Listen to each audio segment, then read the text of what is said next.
Mon père disait que toutes les voix des ancêtres et des morts, même de ceux venus dans les cales des navires il y a longtemps, soufflent encore dans la végétation marine, remontent parfois jusqu'à la surface des eaux, comme des rumeurs mêlées à la nuit. Dans les cales, on ne distinguait pas le jour de la nuit. Aucun de nôtres ne savait si le navire se dirigeait vers l'horizon ou s'apprêtait à s'enfoncer dans les profondeurs de l'eau. Nous ne pincions plus le nez à cause des vomissures et n'évitions même plus des défécations. Un cri, une chanson, des larmes venaient trouer le murmure ininterrompu de centaines d'hommes, épaule contre épaule.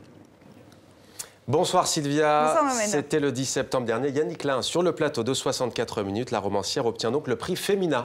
Oui, pour Bain de Lune aux éditions Sabine Vespizer, grande figure de la littérature haïtienne. Dans Bain de Lune, Yannick Lin évoque ses ancêtres disparus qui ont toujours une influence très forte sur les vivants. Le point de départ, un pêcheur découvre échouée sur une grève une jeune fille.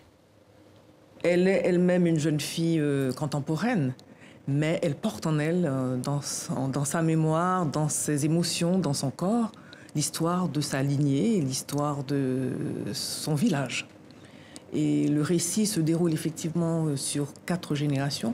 Une manière pour moi, en fait, de visiter l'invention d'un peuple, parce qu'on s'imagine difficilement que ce peuple s'est créé pendant tout le 19e siècle. Imaginez des Français, des Grecs, des Norvégiens sommés d'être ensemble, de vivre ensemble et de créer quelque chose. Et c'est cette très belle culture que j'ai voulu faire revivre à travers ces pages.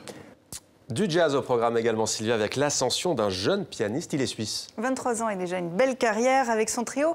Marc Pernou sort un nouvel album, Vestri Lamento, élu meilleur disque du mois par le magazine américain Downbeat. Avant une grande tournée aux États-Unis, Marc Pernou était l'invité de la RTS.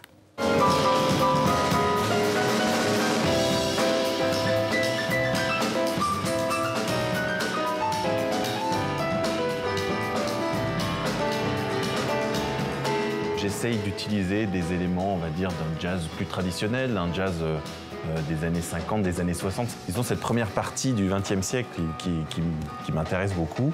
Je trouve qu'il est passionnante, non seulement au niveau de la musique qui a été faite à ce moment-là, mais aussi culturellement, politiquement, tous les changements qui sont survenus à cette époque. Et du coup, j'ai vraiment essayé de puiser non seulement dans la musique, mais aussi un petit peu de l'ambiance en général qu'il y avait dans ces années-là.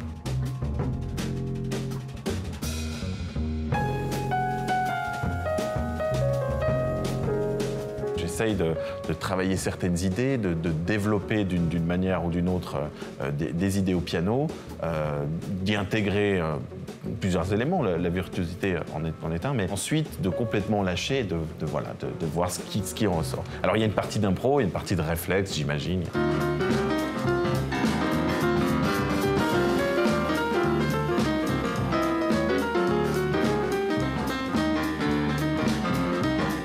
Cette fameuse phrase de Zappa qui dit le jazz n'est pas mort, mais il a une drôle d'odeur. Moi, j'ai pas du tout l'impression. J'ai l'impression que justement, ça sent très bon et qu'il y a énormément de choses qui se font.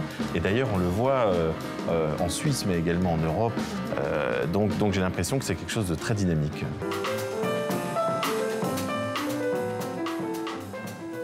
Et puis une dernière chose, Mohamed, la remise des trophées francophones du cinéma est à suivre tout à l'heure sur TV5 Monde.